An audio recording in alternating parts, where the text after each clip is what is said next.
My high-powered attorney sister stole a $254 million lottery ticket from our dying father's bedside table, thinking his Alzheimer's meant he wouldn't remember buying it. She didn't realize that, in her arrogance, she left behind a trail of digital breadcrumbs. She didn't know she was fighting a man with nothing left to lose. The smell of a hospice room is something you never truly scrub out of your nasal cavity. It's a cloying mixture of lavender disinfectant, stale air, and the metallic tang of slow, inevitable decay. For the last 3 years, that smell was the background radiation of my life. I'm 32. I should have been building a career, dadding, maybe thinking about a mortgage. Instead, I was wiping chin drool and changing adult diapers for the man who taught me how to throw a baseball. My father, Arthur, was a giant of a man in his prime, a union steelworker with hands like catcher's mitts and a laugh that could rattle windows. Alzheimer's didn't just kill him, it erased him, one agonizing percentage point at a time. It took his memories, his dignity, and finally, his ability to swallow. But there was one ritual that the disease couldn't quite claw out of his neural pathways. Every Friday at 4 p.m. we walked, or in the later months, I pushed his wheelchair to Henderson's Market on the corner. It was a pilgrimage. We would buy a single Milky Way bar for him, a black coffee for me, and one lottery ticket. He always played the same numbers: 4, 12, 19, 24, 30, and the Powerball 7. Birthdays, anniversaries, the jersey number of his favorite player from the '78 World Series. It was muscle memory. Even when he didn't know who I was, calling me Steve, his brother, or just young man, he knew those numbers. My sister, Alina, didn't know the numbers. She didn't know the ritual. She didn't know anything about Dad's life for the last 5 years because she was too busy making partner at a white shoe law firm in Chicago, 3 hours away. Alina was the golden child. Sharp, ruthless, manicured to perfection. She sent checks. She sent fruit baskets at Christmas. She sent text messages saying, "You're a saint, Op," which is code for "Thank God I don't have to deal with the smell of old age." I didn't resent her success. I resented her absence. The Friday in question was different. It was raining, a cold, miserable November sleet. Dad was having a lucid window, a rare phenomenon where the fog lifts for an hour or two. He looked at me, really looked at me, with eyes that were suddenly sharp. "Danny," he said, his voice raspy but clear, "you look tired." "I'm okay, Dad," I lied, adjusting his blanket. "Just the weather." "Let's go see Henderson," he said. "I feel lucky today. The rain washes the bad luck away. That's what your mother used to say." We went. I pushed him through the slush. The bell above the door jingled, and Mr. Henderson, a man who had owned the bodega since the '80s, lit up. "Artie, the usual." "The usual, Jim," Dad said. He pulled a crumpled $5 bill from his pocket, money I made sure he always had so he could feel independent, and paid. Mr. Henderson printed the ticket. Dad kissed it, a superstitious peck, and handed it to me. "Put it in the tin, Danny, for the future." The tin was an old Danish butter cookie container on his bedside table. It was filled with buttons, loose change, and losing tickets. I tucked it inside when we got home. Dad died 3 days later. It happened in his sleep. The silence in the house the next morning was deafening. I sat by his bed for an hour, just holding his cold hand before I called the hospice nurse, and then, reluctantly, Alina. She arrived in a whirlwind of expensive perfume and feigned distress. She cried at the funeral, a perfect, single tear rolling down a cheek that had seen just enough Botox to remain tasteful. She accepted condolences with grace. She was the grieving daughter. I was just the guy in the ill-fitting suit standing in the back, numb. The day after the funeral, the vultures began to circle. Or rather, the vulture. "We need to sort the estate, Danny," Alina said. She was sitting at the kitchen table, a legal pad in front of her. "I know it's hard, but Dad didn't have a will update in a decade. It's going to be a mess. I'll handle the paperwork. You just rest." "Rest?" I scoffed. "I have to figure out how to pay for the funeral. The life insurance policy barely covers the casket. I'll handle it, she said dismissively. I'm going to clear out his office and the bedroom, catalog assets. There are no assets, Alina. He had a pension and this house, which is mortgaged to the hilt to pay for his care. You never know, she said, standing up. Leave it to me. I let her do it. I was too exhausted to fight. I spent the day in the living room, staring at the wall, while she rummaged through the rooms upstairs. I heard the sounds of drawers opening and closing. I heard the trash bags rustling. She came downstairs 3 hours later with 2 large black garbage bags and a small box of keepsakes. Mostly junk, she said, checking her watch. I threw out the old clothes and the trash. I'm going to head back to the city. I have a deposition in the morning. I'll be in touch about the house sale. You're leaving? I asked. He's been in the ground for 24 hours. I have a life, Danny. Someone has to pay for things. She swept out the door, her heels clicking on the pavement. I watched her Mercedes pull away, feeling a mixture of relief and profound loneliness. That night I couldn't sleep. I wandered into Dad's room. It smelled like bleach and emptiness. Alina had stripped the bed. The desk was clear. I looked at the bedside table. The Danish butter cookie tin was gone. My first thought wasn't suspicion. It was annoyance. Alina had probably thrown it out, thinking it was just a tin of junk. I rifled through the garbage cans outside in the freezing rain, tearing open the bags she had left. Old receipts, tissues, empty pill bottles, no tin. She had taken it. Why? Maybe she wanted the buttons. Maybe she was more sentimental than I thought. I went back inside, shivering, and turned on the TV to drown out the silence. The 10 p.m. news was on. The anchor, a local celebrity with too much hairspray, was beaming. And in local news, check your pockets. The Multi-State Lottery Commission has announced that the sole winning ticket for last Friday's record-breaking $254 million jackpot was sold right here in our town at Henderson's Market on 4th Street. The world stopped spinning. The air left the room. Henderson's Friday. I scrambled for my phone and pulled up the lottery website. The numbers. 11111 Powerball 7. I fell to my knees. I literally collapsed onto the carpet. Dad had won. We had won. The debt, the struggle, the mortgage, it was all gone. I called Alina immediately. What? She answered, her voice groggy. Alina, the tin. The cookie tin from Dad's bedside table. Did you take it? Danny, it's midnight. What are you talking about? The tin, did you take it? Yes, it was just junk. I grabbed it to sort through later. Why are you screaming? Dad bought a lottery ticket on Friday, I said, my voice shaking so hard I could barely articulate the words. It's in that tin. Alina, the winning numbers were posted tonight. It's the jackpot. $254 million. There was a silence on the other end of the line. A long, heavy silence. The kind of silence that has weight in mass. Alina. You're joking, she said. Her voice had changed. The grogginess was gone. It was sharp, calculating. I'm not. Bring the tin back. We need to verify it. I don't have it, she stammered. I mean, I threw it out at a gas station on the way home.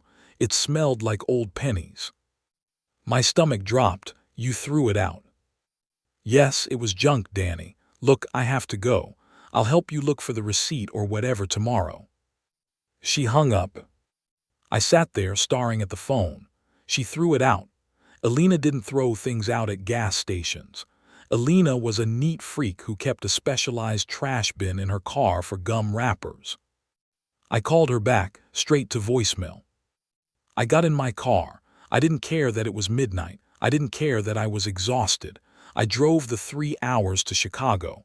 I pulled up to her luxury condo building at 3:30 a.m. I buzzed her unit. Nothing. I buzzed again. I waited in the lobby until the morning concierge came on duty at 6 a.m. I told him it was a family emergency. He called up. No answer. I drove to her firm. I waited in the parking garage. At 8 a.m., her car didn't show up. At 9 a.m., I walked into the reception. "I'm here to see Alina Vance," I told the receptionist. "I'm sorry, Ms. Vance is taking a personal leave of absence starting today," the receptionist said. "She won't be in for the foreseeable future." Personal leave. I knew, in that moment with crystal clarity, I knew she hadn't thrown it out. She had checked the numbers. Maybe she checked them in the car. Maybe she heard the news on the radio. My sister had the ticket, and she was going to claim it. I drove home, my mind racing. I needed proof. I needed to prove that ticket belonged to Dad. But possession is 9/10 of the law with lottery tickets. Unless you sign the back, it's a bearer instrument. Whoever holds it owns it. But Alina had made a mistake. She assumed that because Dad had Alzheimer's and because I was just the caretaker, we were sloppy. She forgot that before I was a nurse, before I put my life on hold, I was a data analyst. I knew how to find things. I went straight to Henderson's market. Mr. Henderson was there, fielding calls from reporters. "Danny," he shouted when he saw me. "Was it him? Was it Artie? I saw the timestamp on the news release, 4:12 p.m. Friday. You guys were here." "It was him, Jim," I said. "But I have a problem. Alina took the ticket. She's trying to steal it." Mr. Henderson's face darkened. He had known Alina since she was a kid stealing bubblegum. He never liked her. "What do you need?" "The security footage," I said. "I need the footage of him buying it, him handing you the cash, him holding the ticket." "Done," Jim said. He led me to the back office. The system was old, but the cameras were decent. We found the file. 4:12 p.m. There it was, me pushing the wheelchair. Dad in his blue cardigan, looking frail but happy. He hands Jim the $5. Jim hands him the ticket. Dad holds it up to the light, kisses it. The kiss was clear as day, and hands it to me. I put it in the pocket of his wheelchair. "Can I get a copy of this?" I asked. "I'll give you the hard drive," Jim said. I had the purchase. That proved Dad bought it, but it didn't prove Alina stole it. She could argue he gave it to her. She could argue he lost it and she found it. I needed to prove she took it from the house after he died. I went home. I walked into Dad's bedroom. I looked at the bedside table. 3 years ago, when Dad started wandering at night, I installed a Wise cam on the bookshelf. It was small, discreet, and black. It blended in with the books. I used it to make sure he didn't fall out of bed. I hadn't checked it in days because, well, he was gone. I pulled up the app on my phone. My hands were trembling so hard I almost dropped it. I scrolled back to the timeline. Yesterday, 2:15 p.m. The video loaded. The room was sunny, dust motes dancing in the air. Alina walks in. She is wearing a black dress. She looks around the room, wrinkling her nose. She starts opening drawers. She isn't cleaning. She is searching. She rifles through his papers. She checks under the mattress. Then she spots the tin. She opens it. She dumps the contents onto the bed. Buttons, coins, and the ticket. She picks up the ticket. She stares at it. She pulls out her phone. She taps the screen. She freezes. She looks at the ticket again. She looks at her phone. She puts a hand over her mouth. She isn't crying. She is hyperventilating. She shoves the ticket into her bra. Not a pocket. Her bra.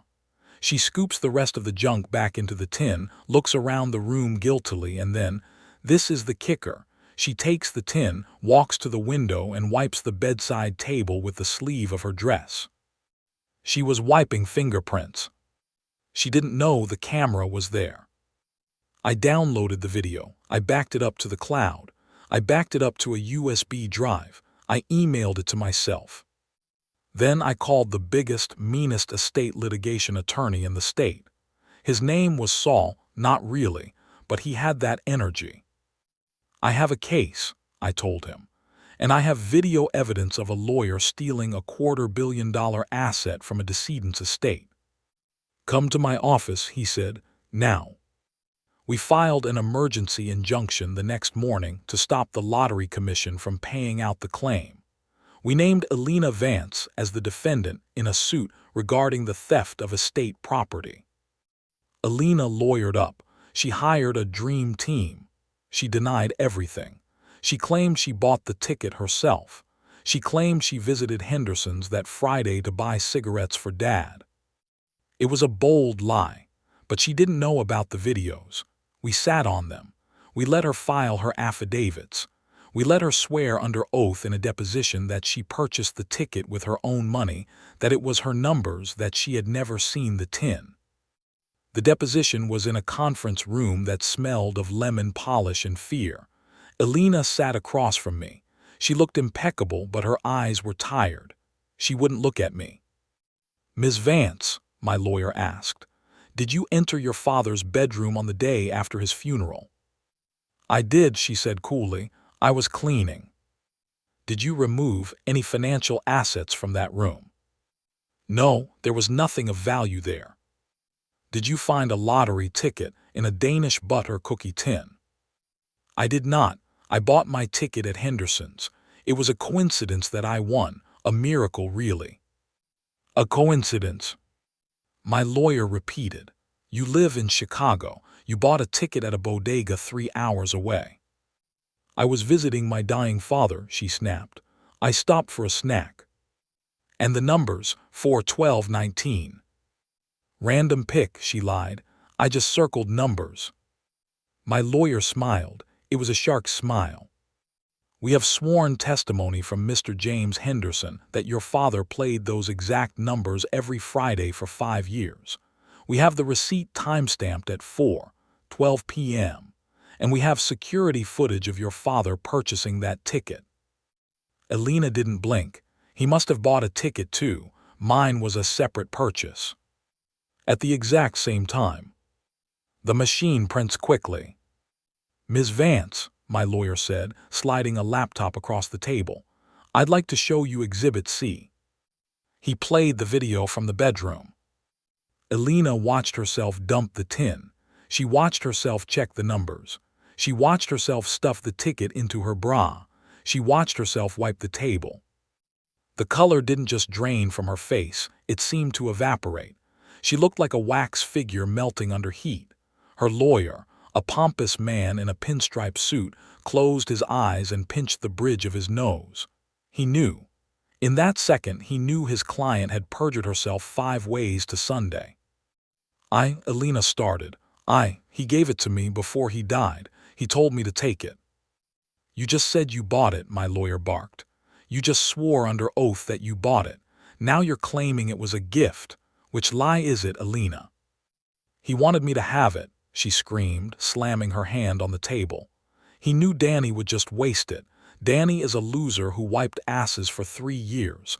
I'm the one with the future. Dad knew that." The room went silent. The court reporter was typing furiously. "We're done here," my lawyer said. The settlement offer came the next day. She would give back the ticket if we dropped the lawsuit. "No," I said. "We went a trial, not for the money. The injunction secured that, but for the fraud. The district attorney got wind of the perjury and the theft. It turns out, stealing $254 million is a serious felony." The trial was short. The video was damning. The jury took less than 2 hours. Alina was convicted of grand larceny, perjury, and fraud. She was disbarred. She was sentenced to 4 to 6 years in state prison. I visited her once before she was transferred. She sat behind the glass, looking small and gray, stripped of her designer armor. "Why?" I asked. "You had money, you had a career." "It wasn't enough," she whispered. "It was never enough. He loved you more, Danny. I saw the way he looked at you. Even when he didn't know who we were, he trusted you. I just wanted to win, just once." "You lost," I said. "You lost everything." I claimed the ticket. After taxes, the lump sum was around $140 million. I didn't buy a yacht. I didn't buy a mansion. I bought the house back from the bank. I renovated it. I paid off Mr. Henderson's mortgage so he could retire comfortably. And then I started the Arthur Vance Foundation. We fund in-home care for Alzheimer's patients. We pay for the nurses, the equipment, the relief for family members who are drowning in the responsibility. We make sure that no son has to choose between his career and his father's dignity. Every Friday at 4 p.m., I still walk to the corner store. I buy a Milky Way and a black coffee. I don't buy a ticket anymore. I've already used up all the luck one man is entitled to. But sometimes, when it rains, I can still smell the lavender and the dust, and I can hear his laugh, rattling the windows of the house he built, the house I saved, the home where he finally rests in peace. If you have made it this far and want to see more videos like this, then kindly subscribe and turn on notifications so you may never miss another story like this.